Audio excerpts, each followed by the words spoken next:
again. And my name is Annie Levinsky. I'm the Executive Director of Historic Denver. And we're a nonprofit organization dedicated to preserving Denver's historic built environment, but really have been expanding our box in recent years through these forums regarding Denver, or RE Denver for short, so that we really push the boundaries of how we think about buildings and why they matter to us, whether it's the architecture or the cultural history, or what we're doing this evening, really talking about the science and the neurology behind how we feel about a place and how we respond to it and why. Tonight, and we're thankful to the Althea Center for hosting us. I also want to thank some of our other sponsors, Sopra Communities, the Scientific and Cultural Facilities District, and the Historic Denver Action Fund, which is a donor-driven fund at Historic Denver that helps us engage with the community and get proactive preservation projects completed.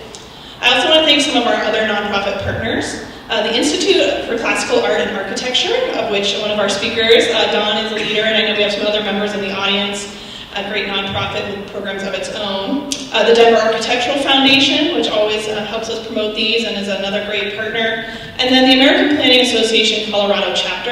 And as I mentioned, tonight's topic is really an opportunity for us to expand the way we think about buildings and why they matter to us. And we're really excited to have two local thinkers on the topic here with us this evening. And throughout this series, we've been impressed with how often we can find local experts on these topics, and we're blessed to be in a community with so many engaged leaders. And so to start us off this evening, architect Don Ruggles will talk about beauty and neuroscience. Don is a prominent Denver architect. He's been in practice more than 35 years and has completed over 700 projects in 15 states. All of those projects range from single-family, residential, to commercial, to multifamily, retail, and hospitality projects. He's a graduate of the University of Oklahoma School of Architecture and has won a number of awards for his work. He's also one of the founders and current board members of the Institute for Classical Art and Architecture Rocky Mountain Chapter, and really bringing back those conversations about classical architecture and its value in our community. So I'll welcome Don to come up to the stage and begin his presentation. Thank you, Amy. That's really a wonderful introduction. I'm honored to be here this evening, and I'm also honored to share this program with Meredith Banashak. Meredith is one of the first architects in the country to combine neuroscience concepts with architecture, and she's been a leader in the field for a long time, and we're lucky to have her here in this community. I find it ironic that I'm talking in this room this evening. I used to attend church here when it was the Divine Science Church, and Dr. Kopp was the minister.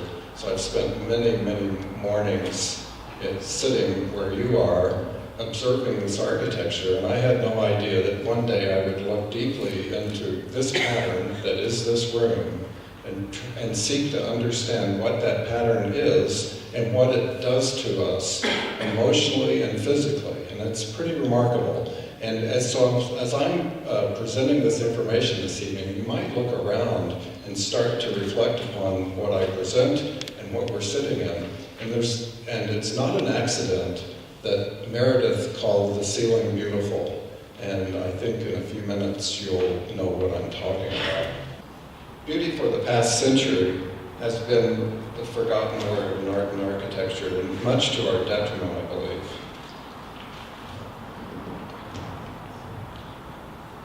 Noted British philosopher Roger Scruton is quoted as saying, if you ask any artist or architect prior to 1930 what the purpose of their work was, they would have answered the creation of beauty.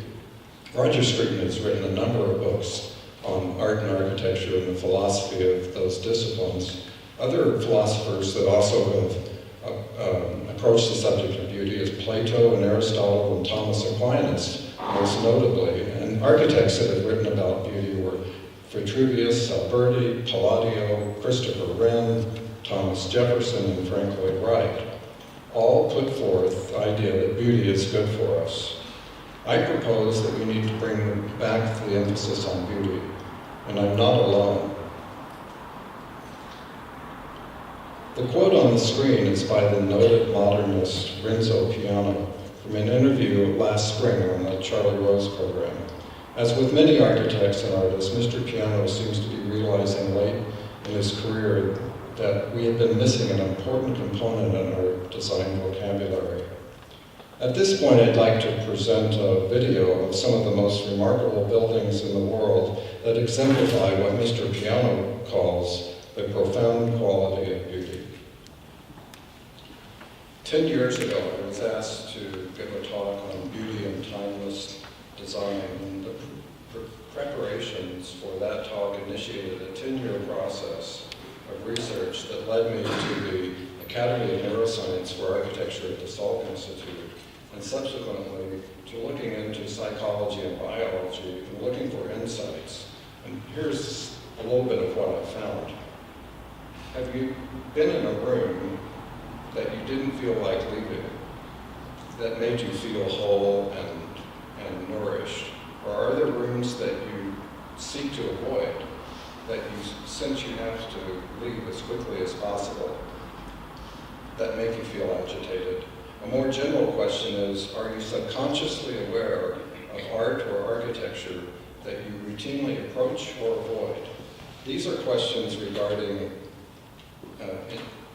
intuitive emotional responses, and there are physical reasons for these reactions.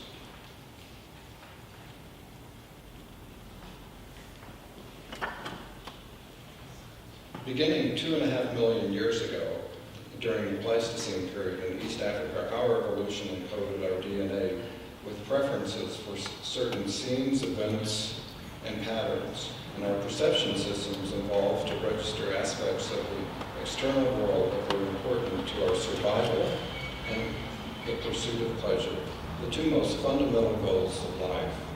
Concisely, we are attracted to what brings us pleasure and repelled by what creates stress. An example of this is the savanna pictured here. It is a broad, verdant view that we react instinctively to as being beautiful because our evolution tells us that it is bountiful, safe, and full of pleasure. It is stress relieving. Incidentally, clients will pay extra, and I've heard this from many clients over the years, that I just have to have this site because the view is so beautiful. That's an emotional leap that's occurring because of the pattern recognition that is ingrained in our DNA from our evolution of over 2.5 million years ago. Conversely, an opposite reaction is happen upon a snake and you are instinctively alerted to danger, and that causes stress. Both of these responses are instinctive and immediate, and this is known as emotional pattern recognition. And biology and neuroscience is helping us understand why we have those intuitive responses. I'll go through a quick kind of overview of the architecture of the brain. We have the brain stem. I don't know if you can see this laser pointer, but coming up from the spinal cord, that's the brain stem. Then this is the midbrain, and then wrapping around the midbrain and the brain stem is the forebrain. Now the forebrain is the modern brain, which is the source of higher level thinking and ration, and the ancient brain, which is the brain stem and the midbrain, is the source of emotion and intuition. And how they generally function together is this. The ancient brain generates an intuitive emotional reaction, such as seeing the snake or the savanna, and then it feeds information to the forebrain, which creates a feeling. In the case of the snake, it's alert, I see danger, I need to take steps to avoid it. Or if it's the savanna, it's a release of hormones which makes you feel good and you pursue what you've seen in the savanna. So the information that the brain needs to function is collected by our nervous system. And for this brief discussion this evening, I'm going to focus on the autonomic nervous system, so that's part of this screen as well. And there's the parasympathetic and the sympathetic nervous systems, which are components of the autonomic nervous system. And the sympathetic nervous system is characterized by a fight or flight response and a sense of danger. So a sympathetic response releases adrenaline, shuts down our immune system, increases stress, creates an elevated heart rate, prepares us for conflict, and puts us in survival mode. It's called sympathetic because many body systems shut down in order to sympathetically support only the necessary systems for survival. Parasympathetic nervous system is quite the opposite. It's characterized as a feeling inspired and beautiful.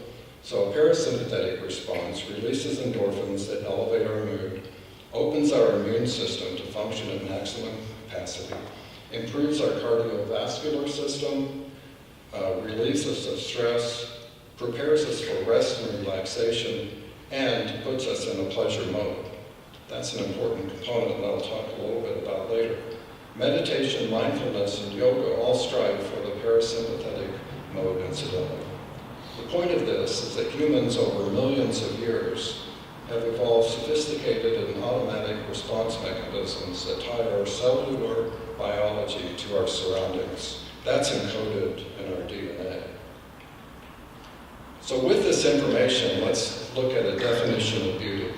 And Picasso was once asked to define beauty, and his response, well, why don't we just try to define what the song that a bird sings is? That would be easier. So, but I think neuroscience is helping us unlock the secrets of beauty and what it is that creates a reaction when we say it's beautiful. So according to neuroscience, it's a three-step process. First, there is pattern recognition, which creates the emotion of curiosity, and that originates in the ancient brain, which informs, in turn, the midbrain. And this is followed by anticipation and a release of hormones from the midbrain to the forebrain. Now bear with me, this whole talk might all be about science, but we'll get through this here. And then that results in the feeling of pleasure. And so the anticipation and release of hormones results in a feeling of pleasure, and that feeling of pleasure results in a proclamation that it's beautiful. So what you're doing is you're actually having a physical reaction to the hormones that are released because you've recognized a pattern, and that pattern is ingrained in our DNA. Now, if it's an especially deep or rich pattern and you want to investigate it more, then it's likely you'll go through the cycle again, and it becomes, that's so beautiful. And then another cycle, and that's amazing, and that's incredible. So the more cycles, the more you look, the more you see the pattern, and the more you're enriched, and the more hormones that are released into your system, the more you are responding to this important pattern recognition. So, to summarize, beauty is a physical and emotional reaction to a pattern that generates the feeling of pleasure. And that's probably the most important point that I'm going to make tonight, because this is directly opposite from what we have heard for almost 100 years now, that beauty is in the eye of the beholder.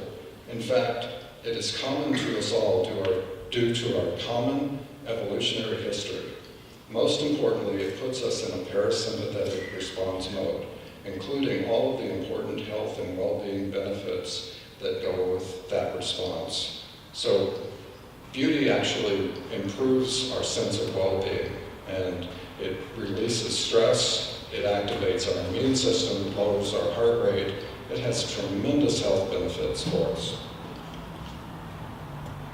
So let's take a look at two of the timeless patterns that generate this positive parasympathetic response. And I'll try to go as quickly as I can through this. The first is known as fractals. And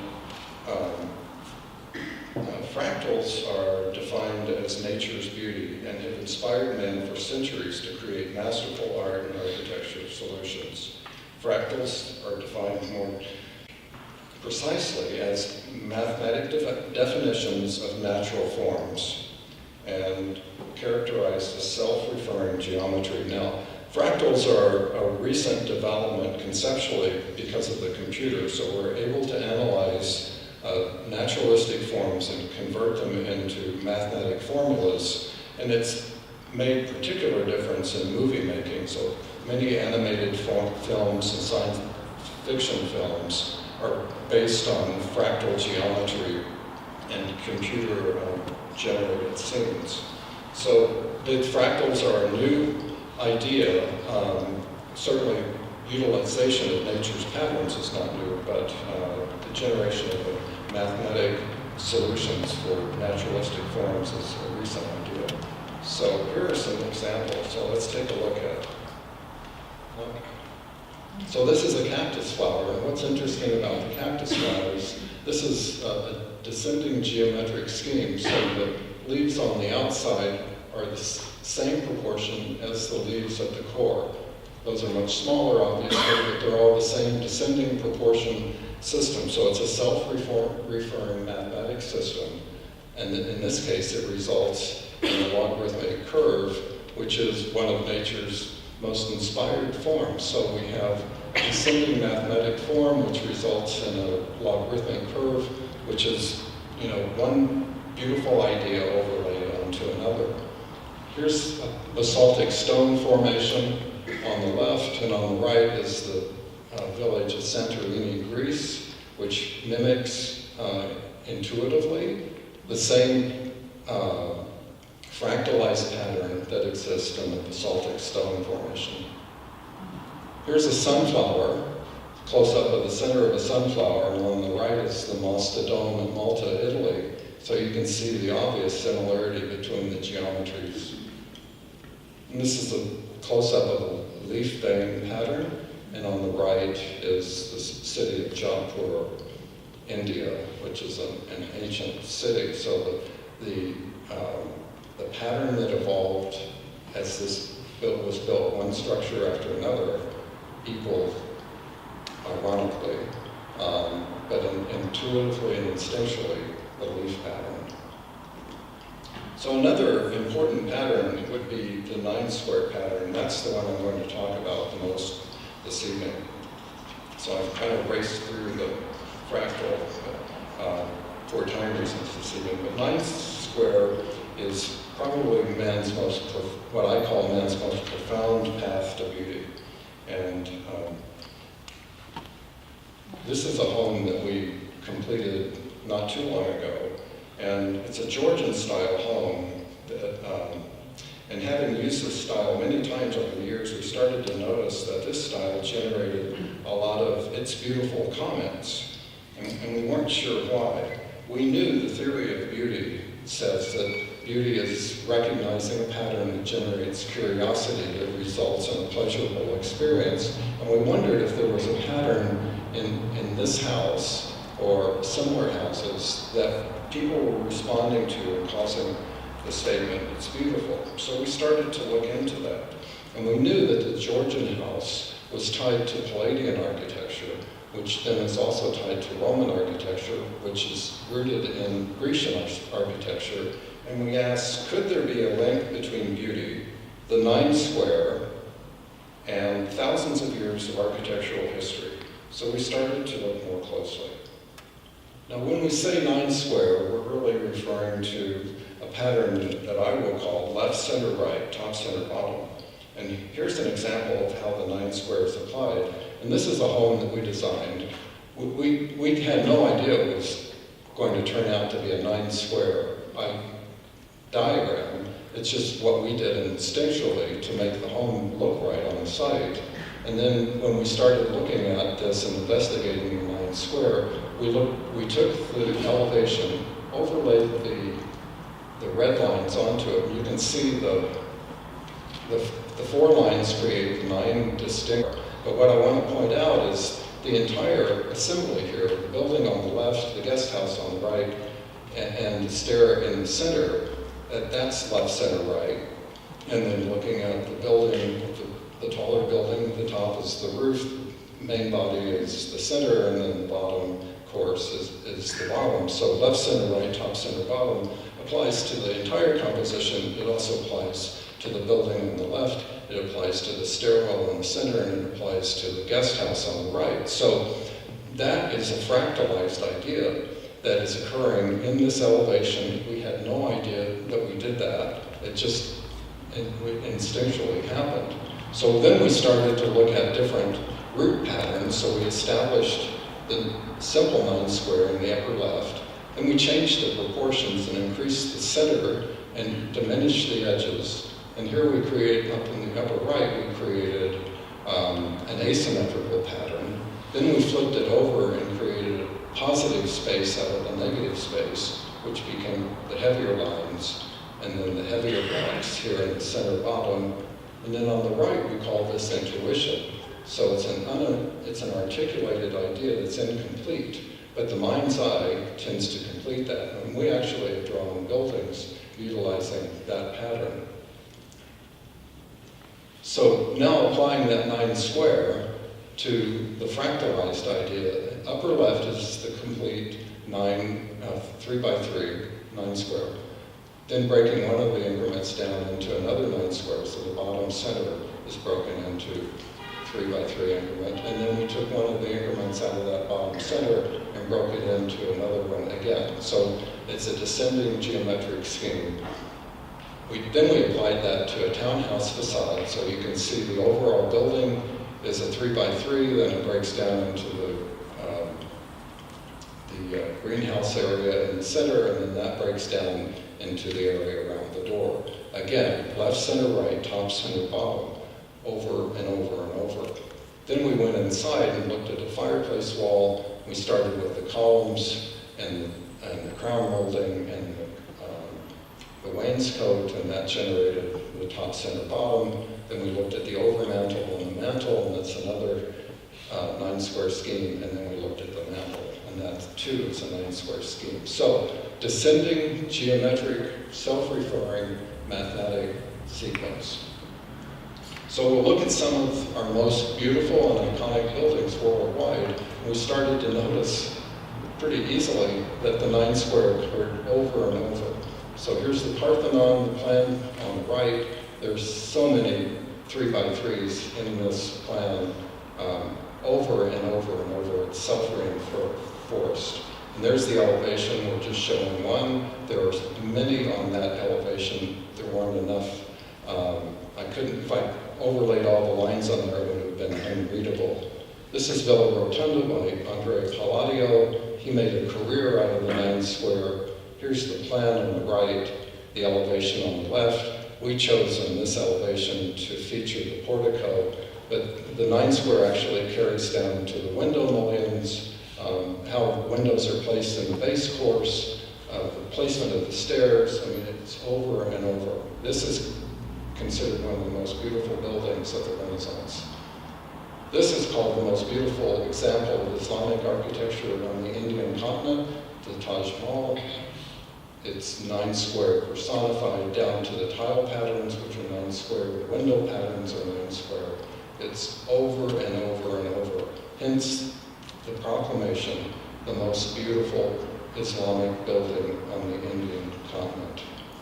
The Pantheon is the same thing. The floor pattern is over and over a 9 square. The front portico is a 9 square plan. The front elevation is a 9 square plan. Again, and this is called one of the most beautiful buildings in ancient Rome. The Forbidden City. This is really unique because the entire plan is a 9 square. Every building on the right here, every building is a 9 square, and it's called the most beautiful historic building in China. Now, what's interesting about Chinese architecture is that we trace the use of the 9 square back 5,000 years. That's to 5000 BC. That's the Neolithic period. The Chinese were using the 9 square. They actually called it the magic square for town planning and house plans. Well, here we are in one of the most acclaimed modernist buildings of the United States. Paul Goldberger called this the most beautiful example of modernist architecture in the United States. Well, it too is a 9 square, believe it or not. There's 3 increments in the center, so left, center, right. Then the top is the roof plane. The center is the plane where living occurs, and the bottom plane is the floor plane. So top, center, bottom, left, center, right. Incidentally, Nice knew a lot about traditional architecture, so it's no accident that he used a 3 by 3 diagram. Richard Meyer's famous Smith House, which really ignited his career, it was recently given an award by the AIA as the most beautiful example of modern architecture in the last 25 years. So the south elevation and the north elevation, both are laid out with 9 square. It applies also to art. Clifford Still, which we know something about because of his beautiful museum here, frequently used the left, center, right, top, center, bottom layout in order to create his paintings. In this case, he pushed the right hand increment to within inches of the edge of the painting, but nevertheless, that same diagram is there. Gustav Klimt's The Woman in Gold is still the same organizing idea, left, center, right, top, center, bottom. This is called maybe the most beautiful painting that in modern times. It actually started the modern movement. And this, of course, is considered the most famous painting. And what's interesting about the Mona Lisa is that the top, center, bottom idea is actually background, middle ground, foreground, and the left, center, right, of course, is the scene wrapping around the subject. And what we did here is we added a 9 square on the face because that's something I'm going to talk about extensively here in the next few months.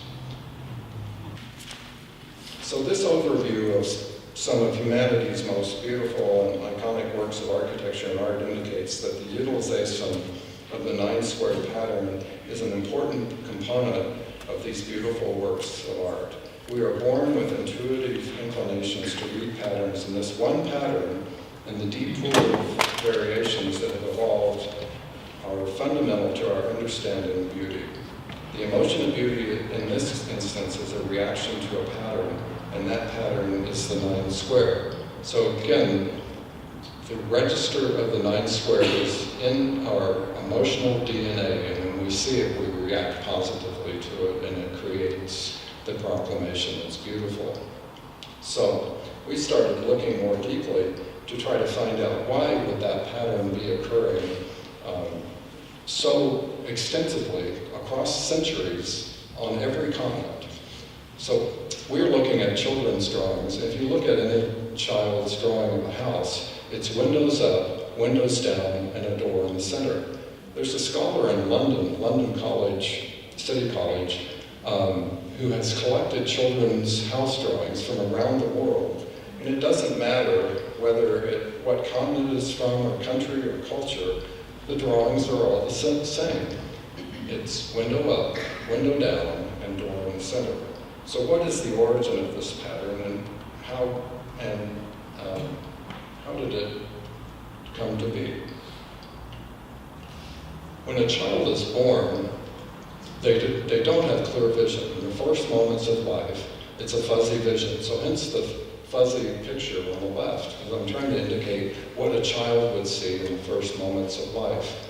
And it's 2 dark spots up high and 1 dark spot down low. So we converted that to a graphic in the center, and then here's our left, center, right, top, center, bottom grid on the right, just so you could compare the two.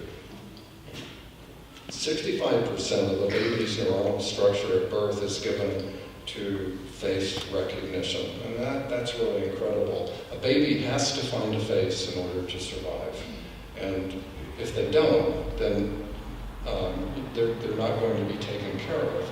So our DNA has imprinted us with the drive to find this facial pattern, seek it out, engage it, and make sure that it's taking care of us.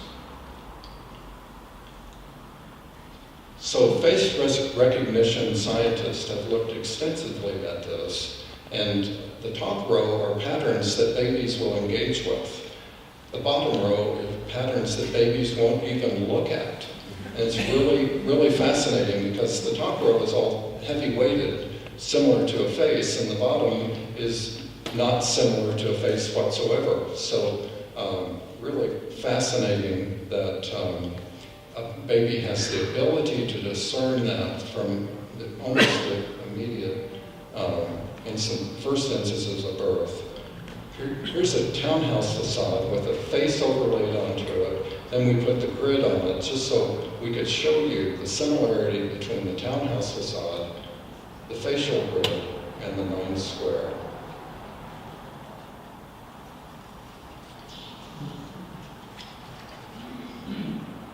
So we started to look more closely about what a occurs during the first hours of being born and what occurs thereafter. And from birth, babies can feel pleasure, fear, and empathy, and an infant can discern those feelings from someone's face. Nature has given the newborn the ability to discern the facial features at the distance from the child's face to the mother's face during nursing, which signifies survival and pleasure, again, the two most fundamental things that we strive for. And the facial pattern recognition, beginning from birth, elicits a response of love, nurturing, survival, protection, and empathy, the general sense of bonding. The bonding generates neuronal pathways in our brain that last a lifetime, ready to be activated upon viewing a positive facial pattern.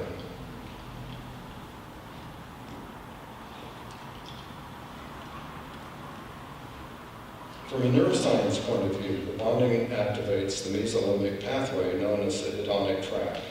In the child, it remains in place for the rest of their lives. Thus, when a facial pattern is viewed, it activates an emotional response, and it's a pleasurable response. Now, there's something really important that tempers all of this. It's known as top-down, bottom-up, and that's filtering. So if we see a face, we quickly discern, should we approach it or should we avoid it? And that's an important component. So context is a very important part of the observer and what's being observed. And I think Meredith's going to talk quite a bit more about context here in just a few minutes. She's much more qualified to outline the complexities of that than I am. But what I will say is that when we're looking at a building, our filter is turned off, that we're immediately free to transfer into a building the emotions of beauty, viewing the 9-square pattern, and that's an empathic reaction that results in pleasure. And through the millennia of evolution, parental love and bonding have imprinted our neuronal structure to look for, uncover, and acknowledge the 9-square pattern, which is the facial pattern. So to summarize, beauty is a physical reaction to a pattern that conveys the emotion of pleasure. Pleasure that is generated by the simple geometric scheme, the 9-square, and the natural bonding that happens between parent and child, and it has been that way for all time.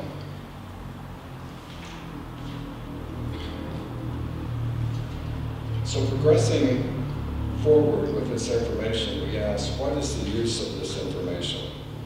Stress in society is at epidemic level. High blood pressure, heart disease, stroke, cancer are all connected to stress.